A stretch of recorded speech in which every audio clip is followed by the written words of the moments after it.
أعوذ بالله السميع العليم من الشيطان الرجيم.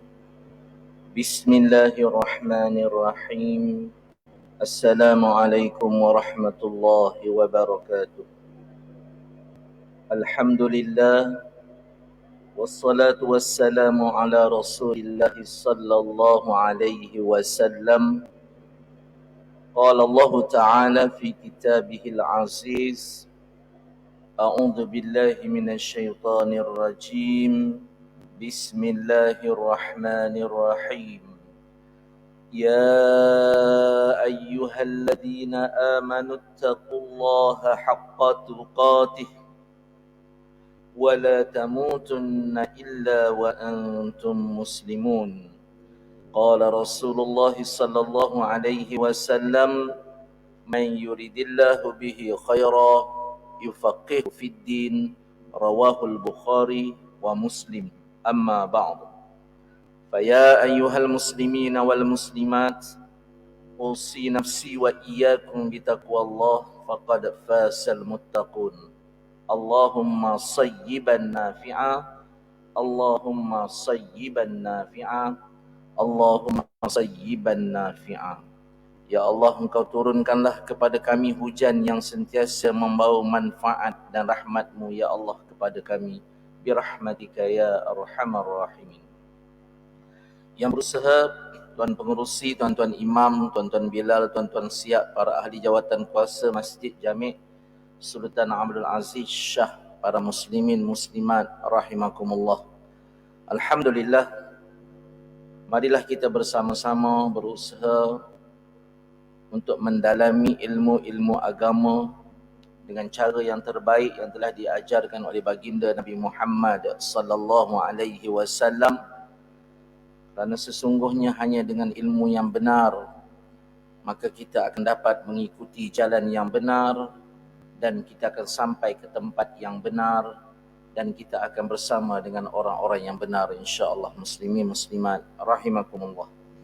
Malam ini kita sambung kembali pengajian Mastika Hadis kita, masih lagi pada jilid yang pertama, pada bab beriman kepada adanya hari akhirat. Bab beriman kepada adanya hari akhirat, dan kita malam ini akan membicarakan, mungkin tak sempat membahaskan, akan membicarakan berkenaan dengan satu hadis yang agak panjang. Saya tak boleh nak buang-buang masa sebab hadis ini agak panjang. Dan hadis ini ialah hadis yang akan menceritakan tentang kronologi kedatangan Dajjal laknatullah alaih.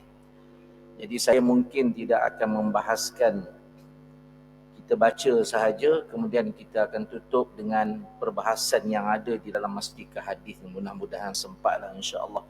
Muslimin muslimat rahimakumullah. Jadi saya bacakan sepintas lalu bagi matan kepada hadis ini, iaitu hadis yang ke-83 daripada kitab Mastika Hadis jilid yang pertama ini. Hadis yang ke-83. Anin Nawas bin Sam'an radhiyallahu anhu qala: Zakara Rasulullah sallallahu alaihi wasallam ad-Dajjal faqala innahu syabun qatatun ainuhu tafiyatun, yakni tafiatun, innahu kharijun khallatan baina Syam wal Iraq, fa'asin yaminan wa'asin shimalan. Qala Rasulullah sallallahu alaihi wasallam: Ya ibadallah, fasbutu. Qulna ya Rasulullah, وما لبثه في الأرض؟ قال صلى الله عليه وسلم: 40 يوما، يوم كسنة ويوم كشهر ويوم كجمعة وسائر أيامه كأيامكم. قلنا يا رسول الله فذلك اليوم الذي كسنة أكفينا فيه صلاة يوم. Dalam bentuk pertanyaan, dalam bentuk tanda soal, ditanya kepada Nabi. Qala sallallahu alaihi wasallam: la aqduru lahu qadrahu Fabainama huwa kadzalika id ba'atsallahu al-masih ibn Maryam fayanzilu 'indal manaratil bayda'i syarqiyyun Dimashq fayatlubuhu hatta yudrikahu bi babi luddin fayaqtuluhu thumma ya'ti Isa ibn Maryam qaumun qad asamahumullahu minhu fayamsahu an wujuhihim wa yuhaddithuhum bidarajatihim fil jannah. Fabainama huwa kadzalika id auhallahu ila Isa anni qad akhrajtu ibadan li la yadani li ahadin biqitalihim. Hadisnya panjang lagi. Saya baca terjemahan yang itu dulu. Baik. Sebenarnya perbahasan berkenaan dengan Dajjal ni kita tak perlu nak terlalu panjang lebar sangat. Sebab kalau panjang lebar nanti jadi pening. Macam-macam teori keluar nanti. Betul tak? Sekarang pun dah macam-macam teori keluar. Teori. Macam-macam teori. Teori itu, teori ini.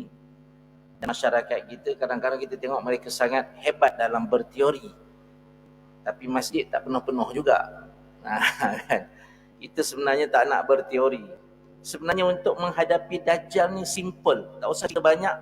Dengan kita melaksanakan ibadah seperti biasa dan meraihkan serta meramaikan rumah Allah Subhanahu wa ta'ala. Itu je cara. Sebab Dajjal tu memang akan datang. Dan Dajjal itu memang akan mewarnai bumi ini dengan kezaliman kepada orang yang beriman dan mewarnai bumi ini dengan keindahan kepada orang yang kafir kepada Allah Subhanahu wa ta'ala dan beriman hanya kepada Dajjal la'natullah alaihi. Jadi saya bacakan dulu hadis itu yang saya dah bacakan sedikit tadi. Baik, daripada An-Nawas bin Sam'an radhiyallahu anhu katanya Rasulullah sallallahu alaihi wasallam menyebut perihal Dajjal serta menyatakan. Apa kata Nabi? Kata Nabi, sebenarnya Dajjal itu seorang muda yang rambutnya kerinting. Dajjal ni orang muda, yang pastinya dia orang muda. Dia bukan orang tua. Dan rambutnya kerinting. Jangan sedih bagi orang yang berambut kerinting. Tak ada kena-mengena dengan Dajjal untuk dia pun. Kan? Ini sifat Dajjal yang Nabi sebutkan dalam hadis. Biji matanya timbul. Biji mata dia timbul. Dan dia buta sebelah. Mata dia sebelah buta. Sebenarnya dia akan keluar di satu jalan di antara negeri Syam dan negeri Iraq.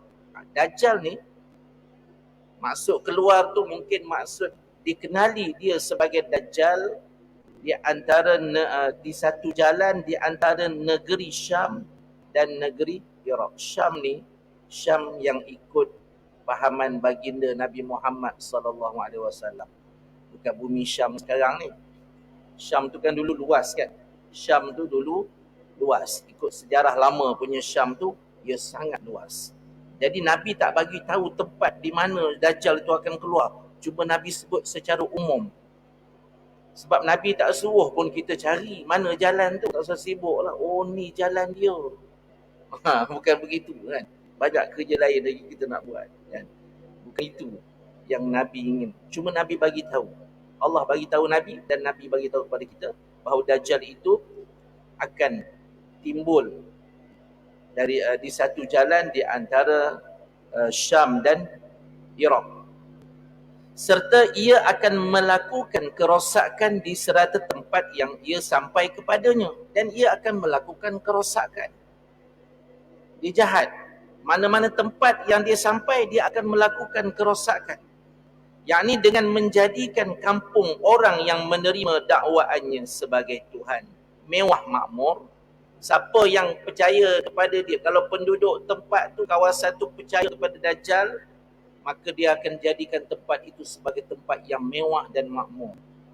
Dan kampung orang yang enggan menerima dakwaannya susah meleset. Mana-mana kampung yang tak nak menerima, kata penipulah kau, maka kampung itu dia akan jadikan kampung itu hina-dina dalam keadaan susah, kering kontang, meleset sebagainya lah. Penduduknya akan disusahkan. Dan dengan menunjukkan kepandaian sihirnya dengan menjadikan tempat yang terbiar dan tanah yang kering kontang mengeluarkan khazanah buminya dan tumbuh-tumbuhan yang menghijau subur. Orang beriman dia tak heran pun benda ni. Sebab sekarang pun kita tengok ada pemuka-pemuka agama tertentu yang hebat-hebat di dunia, betul tak? Yang dengan ilmu sihir mereka boleh menjadikan tempat yang tandus menjadi subur, tempat yang subur menjadi tandus. Yang dengan tiupan, dengan tangan dia meniup di tangan dia mengeluarkan cincin emas dan sebagainya. Saya rasa muslimin-muslimat maklumlah siapa yang saya maksudkan. Dia pun dah mati dah, betul tak? Dah mati dah. Tetap maklum juga. Maklum lah kan? Dah mati dah. Dia rambut keriting kan? Rambut keriting tu. Macam Ellie Cat tu rambut dia. Pakai baju warna oranye. Sebab rakaman ni, saya tak nak nanti orang ambil rakaman, dia kata ni menghina agama lain. Sekarang ni dia cari dia pasal kita bukan hina agama dia. Kita cerita yang realiti yang berlaku dalam masyarakat. Betul tak? Apa kena-mengena pula kami yang ceramah dalam masjid. Tiba-tiba kau nak marah pula apa yang kami ceramah dalam masjid. Kami berceramah tentang kebenaran Islam, tentang kebejatan agama yang lain daripada Islam, kerosakan agama yang lain. Macam-macam sekarang ni. Jadi muslimin-muslimat maklum siapa yang saya maksudkan kan. Dia boleh meniup dengan tiupan pada tangan. Dia buka tangan dia tu ada ketulan emas. Bayangkan. Dan dakwaan yang terbaru, gambar dia itu mengeluarkan duit sampai sekarang. Gambar dia tu ada satu gambar yang agak special, sentiasa mengeluarkan duit. Sihir. Jadi orang yang beriman, dia tidak akan terkesima dan terpedaya sihir ni. Yang mana Dajjal itu dia boleh mengeluarkan khazanah buminya dan tumbuh-tumbuhan yang menghijau subur. Juga menjadikan orang muda yang kuat gagah, terpenggal badannya dan dicampakkan yang satu badan jauh daripada yang satu lagi. Kemudian diserunya, orang muda yang dipenggal badan diserunya kembali. Lalu kedua potongan badan itu bersatu dan orang muda itu pun hidup semula dengan tersenyum-senyum seolah-olah tidak ada sesuatu yang menimpanya. Kita tak heran pun. Silap mata sekarang ni macam-macam. Orang boleh potong badan orang, satu badan pergi sana, satu badan pergi sini, betul tak? Apa nak heran lah? Nama pun silap mata, nama pun ilmu sulap. Kan? Nama sekarang ni fenomena masyarakat kita melihat YouTube pesulap merah daripada Indonesia. Betul? Balik ni buka lah YouTube tu, tengok. Type je, pesulap merah. Dia seorang pemuda yang dia membongkar tipu daya uskun di Indonesia. Uskun itu siapa? Ustaz Dukun. Uskun gelaran bagi Ustaz Dukun. Sebenarnya dukun, tapi orang anggap sebagai ustaz. Macam-macam cara mengubat. Boleh simpan jin dalam botol lah. Bayangkan, boleh simpan jin dalam botol. Nabi Muhammad pun tak buat simpan jin dalam botol, walaupun Nabi boleh ikat jin. Dalam hadis yang sahih, dan satu malam ketika Nabi sedang beribadah, ada jin datang mengganggu. Nabi pun menangkapnya. Nabi kata, kalaulah tidak diingat kepada doa Nabi Sulaiman, yang mana Nabi Sulaiman telah berdoa agar kekuasaan untuk mentadbir jin hanya diberikan kepada Nabi Sulaiman saja. Jangan diberikan kepada yang lain daripada Nabi Sulaiman. Nabi Muhammad kata, kalau aku tak ingat doa saudaraku Sulaiman, nescaya aku akan ikat dia di tiang Masjid Madinah sehingga pagi esok anak-anak kamu boleh bermain-main dengan dia. Nampak? Maksudnya Nabi pun tak ikat jin tu. Tiba-tiba kita pula uskun kita boleh ikat jin, boleh penjarakan jin, boleh masukkan jin dalam botol. Kita orang yang beriman, kita percaya itu semua karut. Dan peristiwa itu akan ada balik ni. Dilakukan oleh Dajjal. Dajjal akan buat perkara itu balik. Demikian juga mana-mana yang menyembahnya dimasukkan ke dalam syurganya yang dirasai oleh orang itu sebagai neraka. Mana-mana yang menyembah dia, dia akan janjikan dengan syurga. Sebenarnya adalah neraka. Dan sebaliknya orang yang enggan menyembah kepada Dajjal dimasukkan ke dalam nerakanya yang dirasai oleh orang itu sebagai syurga. Dan lain-lain lagi. Banyak lagi. Bukan itu sahaja tipu daya Dajjal laknatullah alaihi. Lepas tu kita orang beriman, kita cukup kena hati. Jangan mudah percaya. Tengok kerih berdiri percaya, oh inilah kehebatan. Ilmu kerih terbang, macam-macam ilmu terbang. Kan, ilmu daun sehelai, boleh bersembunyi di balik daun sehelai. Semua nak belajar ilmu ganjil-ganjil. Dia tak sama dengan karomah. Karomah ni Allah bagi, bukan kita minta.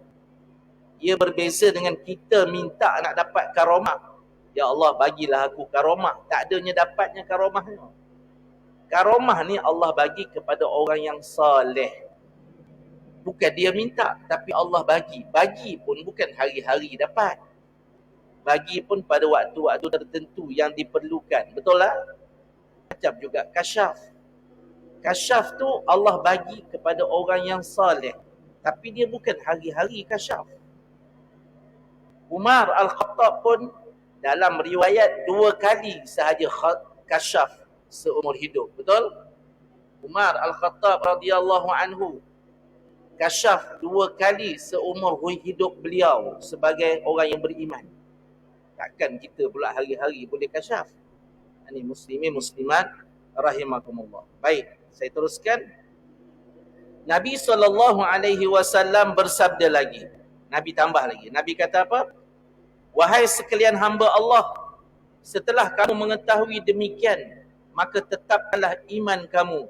Jangan terpengaruh kepada dakwaan Dajjal. Nampak? Nabi ingatkan kepada kita apa? Tetapkan iman. Jangan terpengaruh dengan dakwaan Dajjal. Tetapkan iman. Jangan terpengaruh dengan uskun-uskun yang kata boleh simpan jin dalam botol. Tetapkan iman. Tetapkan iman. Jangan terpengaruh dengan orang-orang yang mengatakan pada kita, awak ni banyak sangat saka. Saya tengok saka dalam rumah awak ni. Atas almari ada seko.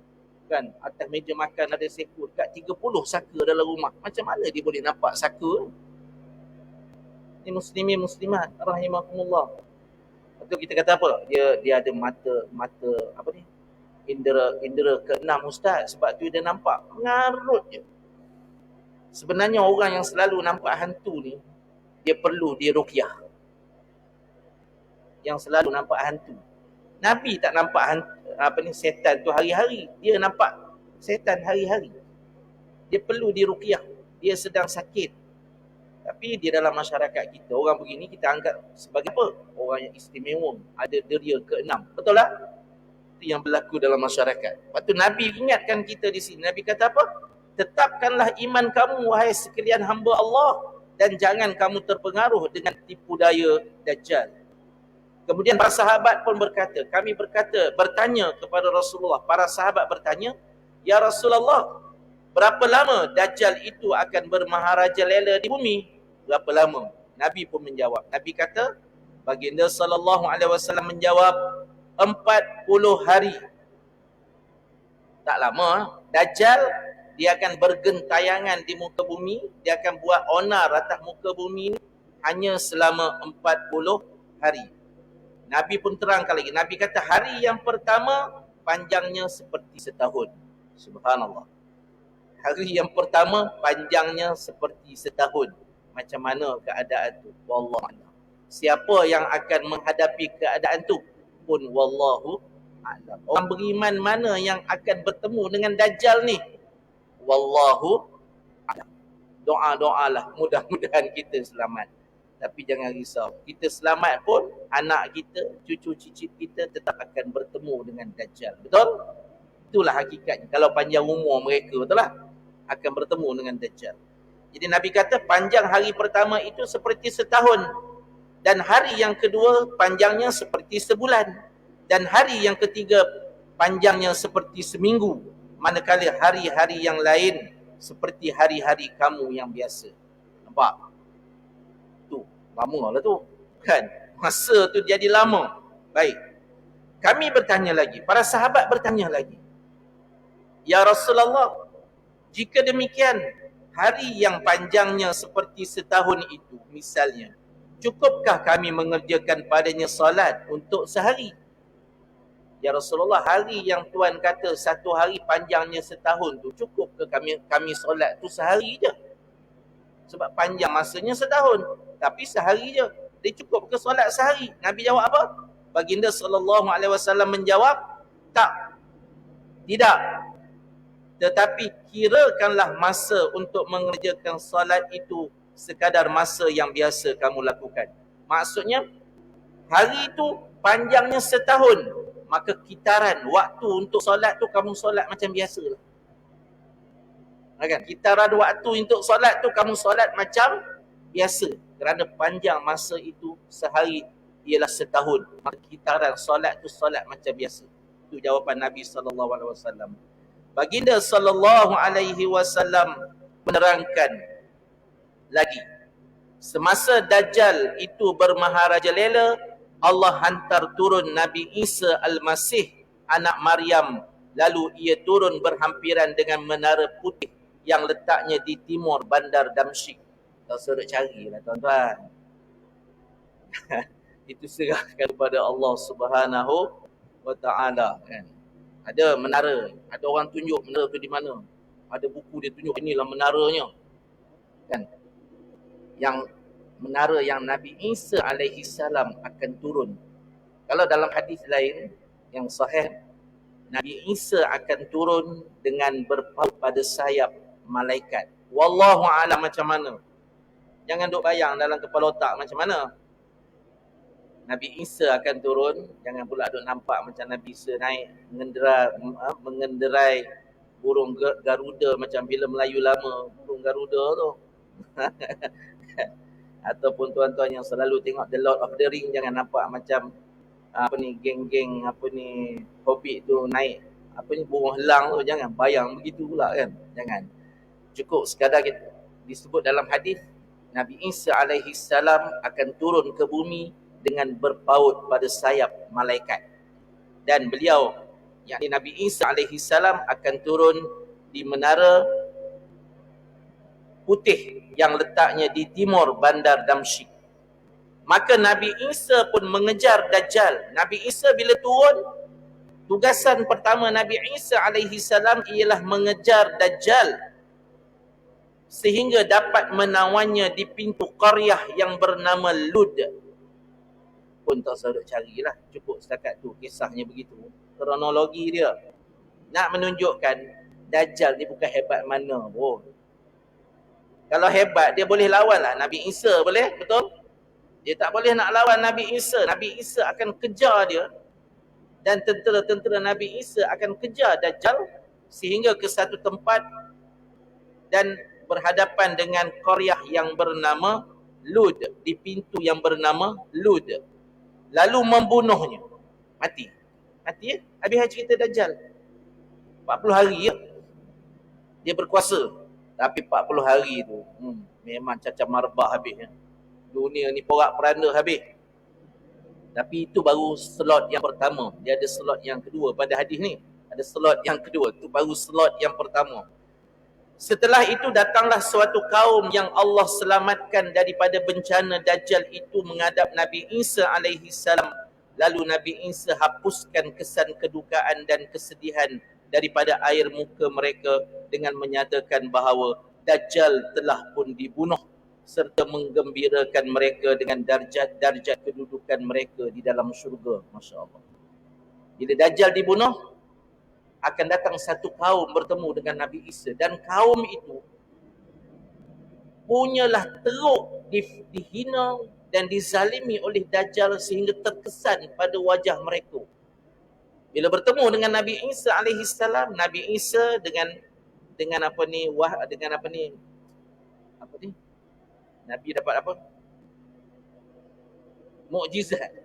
Dengan mukjizat daripada Allah akan menghapuskan kedukaan pada wajah kaum tersebut, kemudian menjanjikan mereka dengan syurga yang dijanjikan oleh Allah Subhanahu wa ta'ala. Kemudian Nabi SAW menerangkan lagi. Baik, saya sambung kembali ya.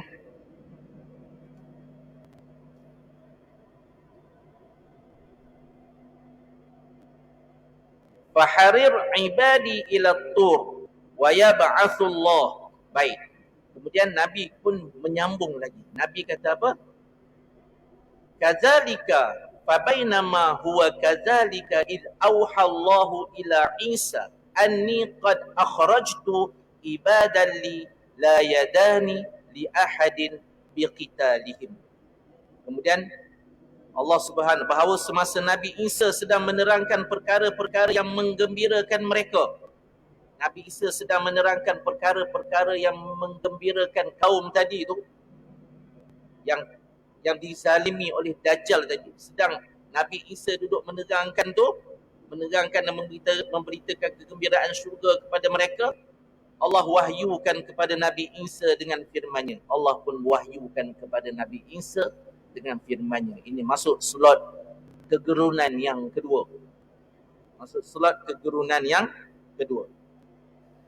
Apa kata Allah Subhanahu wa taala? Wahai Isa, bahawa aku telah mengeluarkan sekumpulan hamba-hambaku.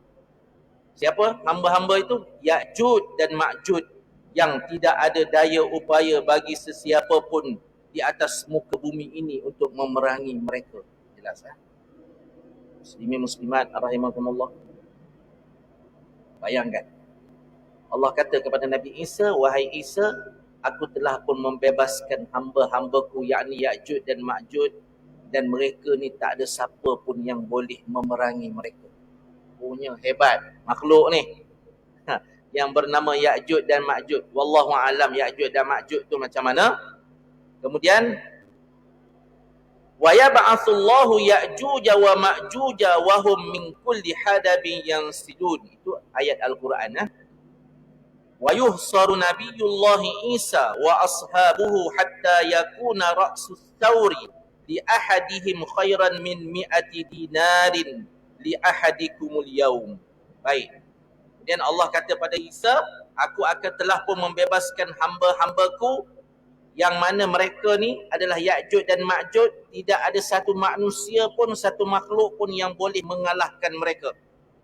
Maka bawalah mereka. Oleh itu maka bawalah hamba-hambaku yang bersama-samamu itu, wahai Isa, berlindung di Bukit Tur Sina. Balik semula ke Bukit Tur Sina. Benda itu akan berlaku sebelah sana. Nabi Isa dan orang-orang yang beriman tadi, Nabi Isa akan bawa kembali ke Bukit Tur Sina. Akan naik ke Bukit Tur Sina tu. Akan bersembunyi di sana. Sebab Ya'juj dan Ma'juj sudah pun dibebaskan.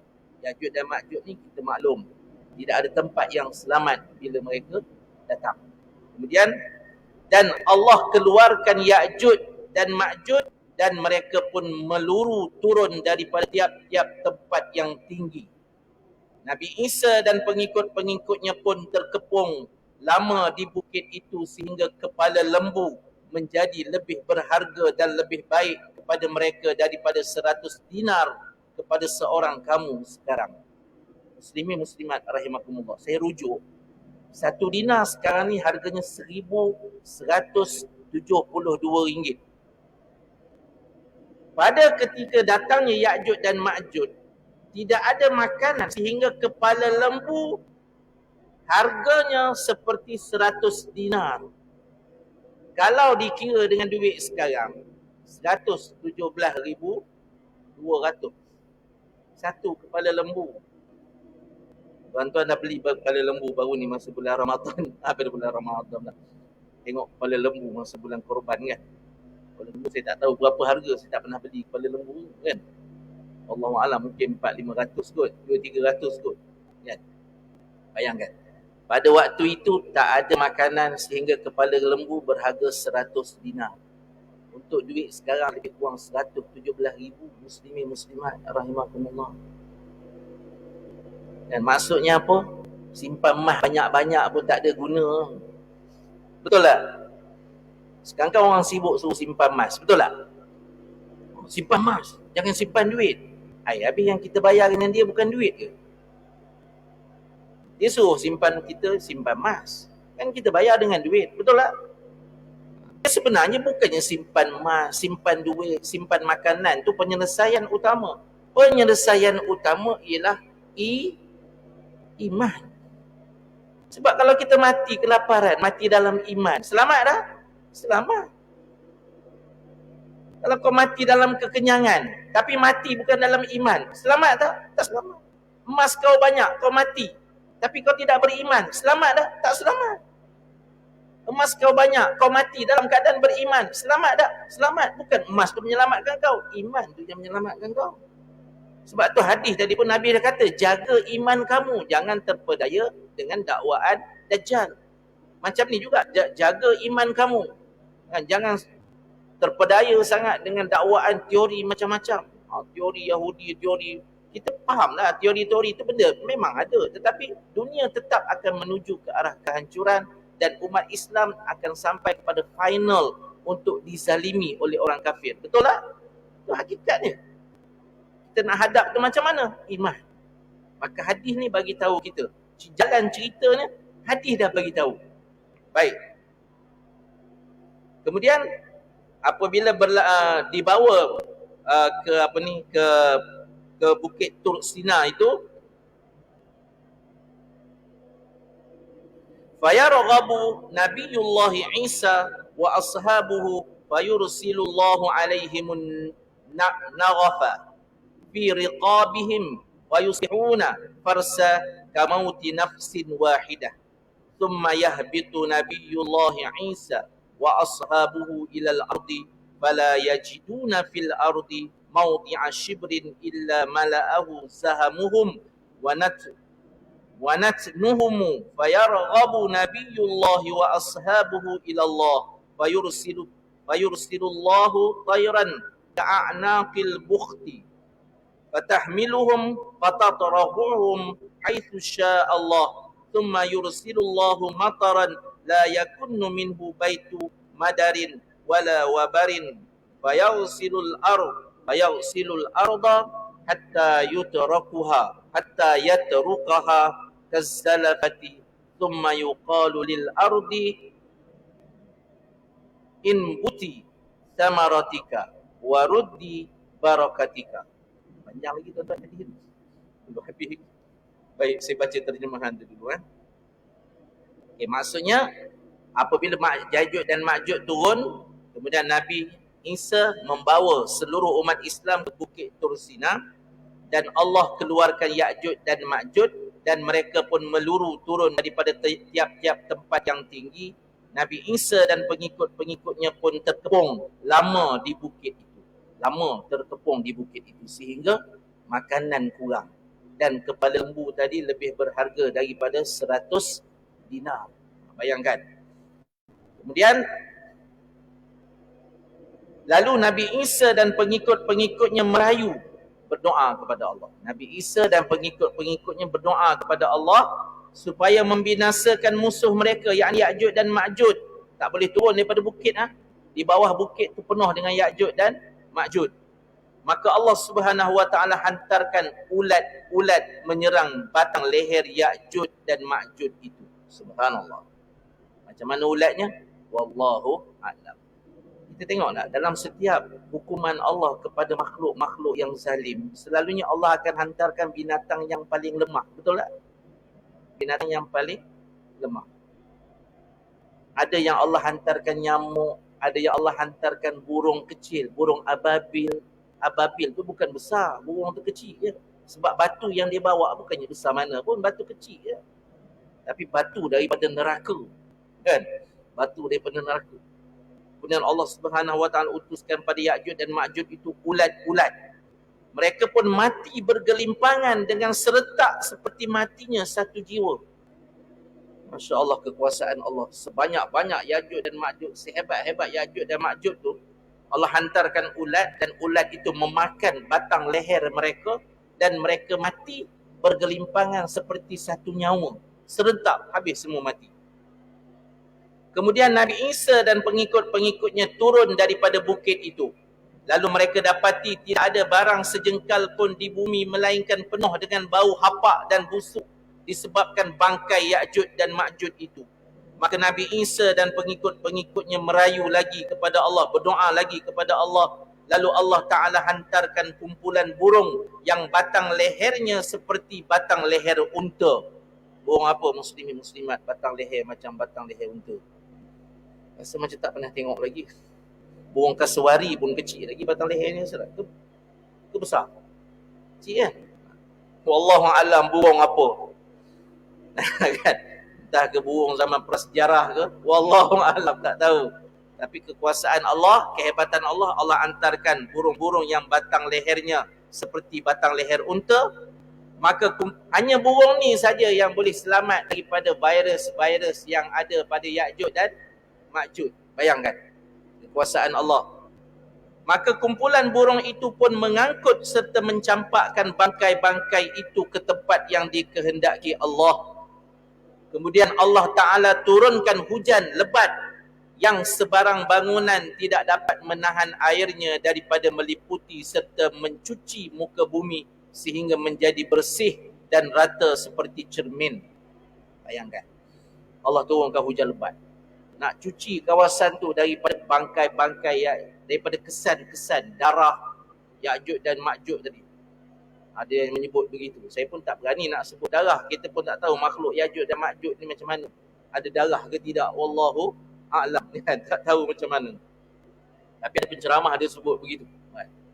Bangkai. Dia bayangkan Ya'juj dan Ma'juj tu macam seperti manusia. Wallahu a'lam. Kita tak tahu. Cuma yang kita tahu Ya'juj dan Ma'juj tu ada dan ia makhluk yang sangat ganas. Sangat ganas. Kalau lalu di kawasan yang berair, air di kawasan itu akan kering. Kalau lalu di sungai, sungai kering. Tuan-tuan bayangkan. Lalu di sungai, sungai kering. Bayangkan. Makhluk apa tu lah agaknya. Wallahu alam. Kita tak tahu. Baik. Kemudian, selepas dicuci bumi itu, kemudian Allah berfirman kepada bumi. Allah berfirman kepada bumi. Allah kata apa pada bumi? Allah kata, tumbuhkanlah tanamanmu serta keluarkanlah buahanmu dan kembalikanlah segala nikmatmu. Maka pada masa itu, baik, habis itu, fayauma idzin ta'kulul isabatu minar rummanati wa yastadhilluna biqihfiha wa yubaraku fir rizq hatta innal liqhata minal ibli latakfil fi'ama minan nas wal liqhata minal baqari latakfil qabilata minan nas wal liqhata minal ghanami latakfil fakhidha minan nas fabainama hum kadzalika id ba'atsallahu rihan tayyibatan. Itu final sikit lagi. Memang tak dia nak gurau panjang-panjang. Baca tu lah. Harap muslimin-muslimat fahamlah kronologi dia. Fahamlah kronologi tu kan. Kemudian bila Allah kata bumi kembalikanlah nikmatmu, maka pada masa itu sebilangan orang boleh kenyang dengan memakan sebiji buah delima. Bayangkan. Sebiji buah delima tu boleh dimakan oleh sebilangan manusia. Berapa orang? Wallahu alam. Sebiji buah delima. Berkat Allah turun sehingga sebiji buah lima tu jadi besar. Boleh dimakan oleh sebilangan orang, boleh kenyang dan memakan hanya dengan memakan sebiji buah delima dan boleh berteduh dengan kulitnya. Wallahu a'lam besar mana buah delima. Sekarang ni yang besar tu pun tapak tangan tu pun dah dekat RM20, RM30 sebuah sebiji. Betul tak? Tuan-tuan bayangkan pada waktu itu sebiji buah delima boleh dimakan oleh sebilangan orang dan boleh berteduh dengan kulitnya. Boleh berteduh, boleh buat paing pula dengan kulitnya. Tak tahulah kita sampai tak sampai. Harap tak sampailah. Betul tak? Senang nak bertemu dengan Dajjal ni. Bukan macam jumpa dengan Michael Jackson. Kan? Na'udzubillah min dzalik. Dan pada masa itu juga diberkatkan Tuhan pada susu. Allah berkatkan susu sehingga susu seekor unta perahan mencukupi untuk diminum oleh satu kaum yang besar jumlahnya. Masya Allah. Seekor unta punya susu boleh diminum oleh satu kaum. Dan susu seekor lembu perahan mencukupi untuk diminum oleh satu kabilah. Bayangkan. Dan susu seekor kambing perahan mencukupi untuk diminum oleh satu suku kaum. Bayangkan. Berkat tak berkat tu seekor binatang baru. Nabi SAW bersabda lagi, semasa manusia sedang menikmati kemakmuran dan kemewahan yang tersebut, tiba-tiba Allah menghantarkan sejenis angin yang baik, angin yang dingin. Di saat orang Islam sedang menerima kemewahan, manusia, orang Islam saja, seluruh manusia sedang menerima kemewahan, keberkatan daripada Allah, dan Allah bagi pada bumi buah-buahan yang lazat, buah-buahan yang besar, hebat-hebat, segar bugar, kan? Binatang-binatang yang susunya melimpah ruah, sampai satu kaum boleh minum, satu masyarakat boleh minum hanya daripada seekor binatang. Kemudian Allah mendatangkan angin yang baik, rihan tayyibah, fataqabidu ruha kulli mu'minin wa kulli muslimin. Yang mana dengan datangnya angin itu lalu mengambil nyawa tiap-tiap orang yang baik, mukmin dan muslim. Jelas, ha? Itu final. Sebelum tiupan sangkakala yang pertama, sebelum berlakunya kiamat, akan datang angin, dan angin itu apabila ia disedut oleh orang yang ada di dalam jiwanya iman walaupun seberat timbangan zarah, mereka terus mati. Dia sedut je, mati. Mati dalam keadaan tenang. Semua orang beriman, semua, tak kira lah orang tu solat ke tak solat ke, yang penting dia beriman. Jelas, okey. Kemudian wa yabqa syirarun nasi yataharajuna fiha taharujal humuri fa alaihim taqumus saah. Dan tinggallah sahaja orang-orang jahat dengan keadaan bercakaran sesama sendiri dan berhubung jenis seperti haiwan. Fahamlah, berhubung jenis seperti haiwan lah. LGBT apa benda semua dia tak peduli lah. Bila orang Islam, lelaki dan perempuan semua mati, orang mukmin, yang tinggal hanya orang kafir, mereka akan beraya sakat.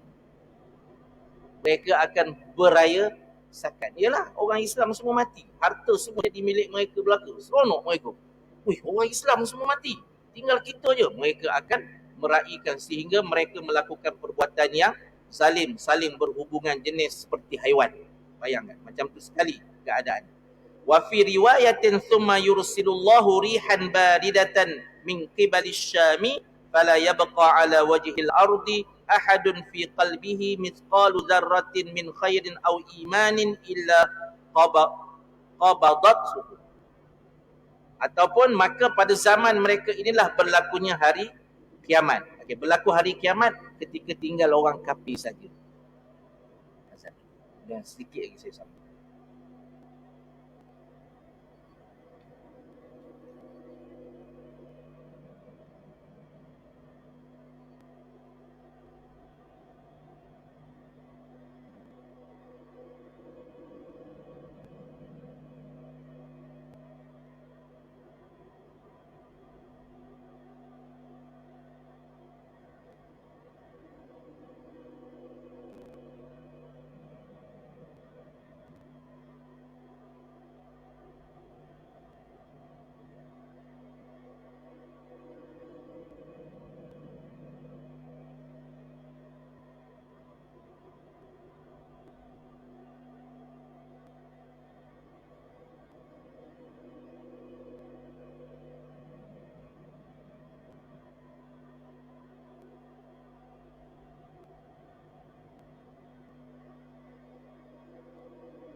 التامة والصلاة القائمة آت محمدا الوسيلة والفضيلة وبعض مقام محمودا لا دعاء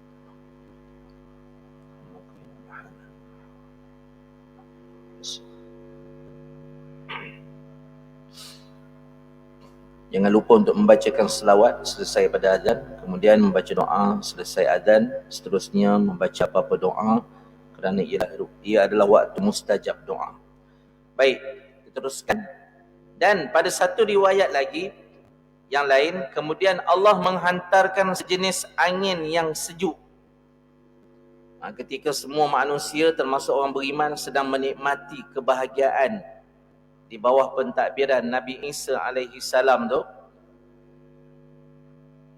dan dia sebenarnya jarak tu Nabi Isa alaihi salam akan wafat dulu, akan berlaku kewafatan Nabi Isa alaihi salam. Kemudian Allah akan menghantarkan satu angin, sejenis angin yang sejuk nyaman. Pada riwayat yang lain disebut angin yang sejuk dan nyaman, yang datangnya daripada arah negeri Syam. Angin tu datang daripada arah negeri Syam. Syam tu luas, jangan duk nampak Syria sekarang ni je. Syam tu sangat luas pada zaman Nabi Muhammad SAW. Kena tengok peta yang lama. Jadi kita tak tahu angin tu datang dari mana lah. Cuma ada datang daripada arah negeri Syam. Maka pada saat itu tidak tinggal di atas muka bumi seorang pun yang terdapat dalam hatinya seberat zarah kebaikan atau iman, melainkan diambil nyawanya oleh angin itu. Semuanya meninggal belaka, semua mati belaka. Orang yang beriman mati belaka. Yang tinggal hanyalah orang kafir, dan itulah saat nanti kedatangan kiamat. Maka qala sallallahu alaihi wasallam, fayabqa syirarun nasi fi khiffati at-tayr wa ahlamis siba', la ya'rifuna ma'rufan wa la yunkiruna munkara, fayatamatsalu lahumus syaitanu fayaqul ala tastahyun ala tastajibun fayaqulun fama ta'muruna faya'muruhum bi'ibadatil awthan wa hum fi dhalika darun rizquhum hasanun aishuhum thumma yunfakhu fis sur. Hadis riwayat Imam Muslim. Baik, Nabi SAW bersabda lagi, kata Nabi, maka tinggallah sahaja orang-orang jahat. Hadis ini menjadi bukti bahawa kiamat tidak akan dirasai oleh orang-orang yang beriman. So, berhentilah menyebarkan WhatsApp yang mengarut-ngarut tu. Bayangkan kalau hari esok kita bangun tiba-tiba hari gelap. Dah tengah hari pun masih gelap. Petang pun masih gelap. Tiba-tiba rupanya kiamat telah berlaku. Orang beriman masih ada, kiamat takkan berlaku. Kiamat hanya berlaku bila sudah tidak ada lagi orang yang beriman. Dalam hadis lain, sehinggalah bumi ini sunyi daripada orang yang menyebut Allah, Allah. Dah tak ada orang sebut kalimah Allah dah. Barulah kiamat akan berlaku. Sepatutnya orang kafir tu dia berterima kasih pada orang Islam. Kita menyebut kalimah Allah, Allah dah, bumi tak kiamat lagi. Panjang masa kau boleh nak bertaubat lagi. Tapi biasalah. Kan? Memang mereka pun nama pun orang kafir kan. Mana-mana yang jahat tetap jahatlah. Kecuali orang kafir yang akhirnya belajar dan kembali kepada fitrah Islam. Itu lain ceritalah. Baik. Maka tinggallah sahaja orang-orang jahat yang cepat bergerak melakukan maksiat dan kederhakaan secepat burung terbang, dan yang menceroboh serta mensalimi satu sama lain seperti binatang buas. Sama-sama mereka pun mereka akan bercakaran. Yalah, orang Islam semua tak ada. Banyak harta tinggalan yang ada atas muka bumi ni. Masing-masing akan bergaduh sesama sendiri. Berbunuh-bunuhan untuk mendapatkan harta-harta umat Islam tu. Mereka akan berseronok atas muka bumi ni. Kemudian mereka tidak suka dan tidak mengenal perkara yang baik dan tidak benci serta tidak melarang daripada melakukan perkara yang buruk. Mereka tidak melakukan perbuatan nahi mungkar. Yang mungkar mereka buat, yang baik mereka tak nak buat. Itu sikap mereka nanti. Pada saat itu syaitan menyamar diri kepada mereka serta bertanya. Final lah tu. Syaitan akan menyamar dan dia akan masuk dalam kaum tersebut dan dia akan bertanya. Apa pertanyaan dia? Tidak malukah kamu meninggalkan jalan mendampingkan diri kepada Allah? Oh, syaitan tanya. Baik pula menyanyi. Oi, tak malu ke? Kamu telah meninggalkan jalan untuk mendampingkan diri kepada Allah. Ingat syaitan dia tidak hanya menipu kita dengan cara jahat. Dia banyak menipu kita dengan cara baik. Dia suruh kita baca Quran. Tapi baca Quran dalam masjid kuat-kuat sehingga mengganggu orang yang sedang solat. Betul? Betul tak? Itu adalah pujuk rayu syaitan. Kita rasa benda tu baik. Tapi benda tu sebenarnya tidak baik. Dengan suara yang kuat dan sebagainya. Na'udzubillah min dzalik. Baik. Kemudian dia tanya lagi, tidak mahukah kamu menurut ajakanku? Oi, tak malu ke kau meninggalkan benda-benda baik? Dah kata kau tak nak buat benda baik, tak nak ke kamu ikut ajakan aku, suruhan aku? Nak tak kamu ikut ajakan aku? Syaitan tanya. Maka mereka bertanya, pemuka kaum tu, dia akan bercakap pada syaitan. Dia kata apa? Jika demikian, apa yang kamu suruh kami lakukan? Mereka tak kenal setan ni, jangan salah faham pula. Dia tak datang dengan tanduk 2, tanduk 3 ke apa benda, tak datang begitu. Dia akan datang dalam penjelmaan kan.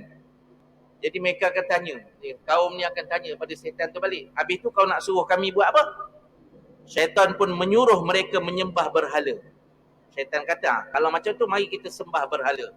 Sebab berhala ini akan mendekatkan diri kita kepada Tuhan. Nampak? Betul tak?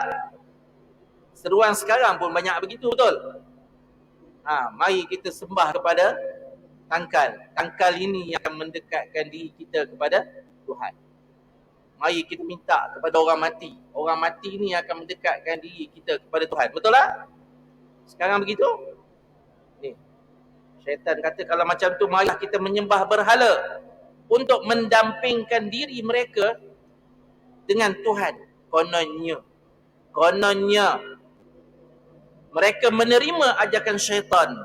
Waktu itu mereka kepala otak semua dah tintong belaka. Yalah orang Islam tak ada belaka dah. Yang tinggal orang kafir je. Dah memang yang tinggal pun orang jahat-jahat je kan. Kemudian maka mereka pun menerima ajakan syaitan itu lalu menyembah berhala. Sedang rezeki mereka mencurah-curah. Di saat mereka menyembah berhala tu, rezeki Nabi kata mencurah-curah dan penghidupan mereka baik dan mewah. Kemudian ditiup sangkakala yang pertama yang menjadikan mereka mati dan matilah segala makhluk yang bernyawa. Ingat kiamat hanya akan berlaku di saat manusia berada di puncak keseronokan dan mereka tak sedar kiamat itu akan berlaku. Tuan-tuan kiamat ni bukan cerita sekejap lagi kiamat kot. Bukan macam itu. Kita tak sedar. Bukan kita, na'udzubillah min dzalik. Bukan kita, silap ustaz sebut kita. Orang kafir pada waktu itu tak sedar pun. Kemudian ditiup sangkakala yang pertama, Allah Subhanahu Wa Taala pun menggulung bumi ini. Allah melipat bumi ini, dunia ini pun dilipat. Dunia yang kita nampak ni akan dilipat oleh Allah Subhanahu Wa Taala, akan dihancur leburkan sehingga tidak tinggal walaupun sebesar zarah di alam ni. Tak ada sebesar zarah. Hancur selebur-leburnya, sehancur-hancurnya. Hadis ini diriwayatkan oleh Imam Muslim. Ada sedikit huraian tapi saya tak bacakan dah, dia agak panjang. Nanti kita sambung pada bulan depan sikit. Tapi hendaklah diingat bahawa hadis-hadis berkenaan dengan zahirnya Imam Mahdi, keluarnya Dajjal dan turunnya Nabi Isa alaihi salam adalah hadis-hadis yang sampai kepada martabat hadis mutawatir. Apa hadis mutawatir? Hadis mutawatir hadis yang paling tinggi tingkatan hadisnya. Sehingga ia diriwayatkan oleh 200 orang para sahabat dengan jalan yang sama dan matan yang sama. Bayangkan. Maksudnya hadis yang paling sahih. Cerita tentang Imam Mahdi, cerita tentang Dajjal, cerita tentang Ya'juj Ma'juj, turunnya Nabi Isa alaihi salam ni. Maka Demikianlah ditegaskan oleh para ulama hadis. Wallahu a'lam. Muslimin muslimat rahimakumullah. Demikianlah hadis yang agak panjang. Kronologi kedatangan Dajjal, pembunuhan Dajjal yang dilakukan oleh Nabi Isa alaihi salam, datangnya Ya'juj dan Ma'juj, dan akhirnya Nabi Isa dan para pengikutnya diselamatkan daripada Ya'juj dan Ma'juj. Akhirnya Ya'juj dan Ma'juj dimatikan Allah Subhanahu wa taala dengan penyakit ulat yang menggigit leher mereka. Kemudian Allah Subhanahu wa taala mengembalikan kedamaian bumi setelah dihancurkan oleh Dajjal dan Ya'juj Ma'juj tadi. Kemudian Allah Subhanahu wa taala mematikan orang-orang yang beriman. Final lah tu, sebelum kedatangan kiamat, dan akhirnya tinggallah orang-orang kafir dan mereka lupa kepada Allah dan akhirnya ditiup sangkakala yang pertama. Benda ni akan berlaku. Cuma kiamat kita tidak akan menghadapinya. Tidak layak. Allah tidak layak nak bagi orang yang beriman menghadapi saat kiamat. Sebab ia saat yang sangat-sangat menggentarkan. Kiamat ni bukan cerita macam bom atom jatuh, sempat lari. Sempat ada isteri, sempat peluk isteri bawa lari. Ada anak sempat bawa pegang peluk anak bawa lari. Ini bukan. Kiamat ni sehingga kita diajar dalam Al-Quran, bila berlakunya kiamat, manusia terpinga-pinga. Manusia tak tahu, yang ni tak kenal kawan sebelah, mak bapak tak kenal, di antara satu sama anak tak kenal mak bapak, nampak? Kemudian manusia akan ditiup, dan sangkakala yang kedua Allah akan mengumpulkan manusia di padang mahsyar. Bila sebut manusia semua, para nabi, para rasul termasuk kita akan berkumpul di padang mahsyar. Pada waktu itu kita semua sama. Umur dalam lingkungan 30 ke 30 tahun akan berdiri di padang mahsyar tu. Dan dalam keadaan berbogel, tidak berkhatan. Sampai Aisyah radhiyallahu anha ketawa, "Ya Rasulullah, tidakkah kami saling malu di antara satu sama lain kerana melihat aurat?" Nabi kata, "Wahai Aisyah, di saat itu setiap orang tidak lagi memikirkan nasib orang lain. Dia hanya akan memikirkan nasib dirinya sahaja." Bayangkan, waktu itulah matahari akan terasa dekat. Waktu itulah yang mana beriman akan diberikan minum daripada haud telaga Nabi, yang mana menyelisihi Rasulullah sallallahu alaihi wasallam dan ibadah baginda akan diusir masuk ke dalam neraka. Muslimin muslimat rahimakumullah. Waktu dan kejadian itu tetap akan berlaku. Mudah-mudahan Allah menyelamatkan kita. Mudah-mudahan dengan keberkatan kuliah maghrib, mudah-mudahan Allah memberkati kuliah maghrib pada malam ini. Dan dengan keberkatan kuliah maghrib ini, mudah-mudahan Allah menyelamatkan kita dan memasukkan kita serta seluruh ahli keluarga kita ke dalam syurga Firdaus, insya-Allah. Dan dipermudahkan urusan dunia serta akhirat kita. Itu sahaja yang mampu kita minta kepada Allah. Kerana kita adalah hamba-hamba yang lemah, sedangkan Engkaulah yang maha perkasa. Sedangkan Engkaulah, yakni Allah lah, yang maha perkasa lagi maha bijaksana. Cukup setakat itu yang baik datang daripada Allah, yang buruk atas kelemahan hawa nafsu serta tipu daya iblis dan syaitan. Bismillahirrahmanirrahim. Fafahamna Sulaiman wa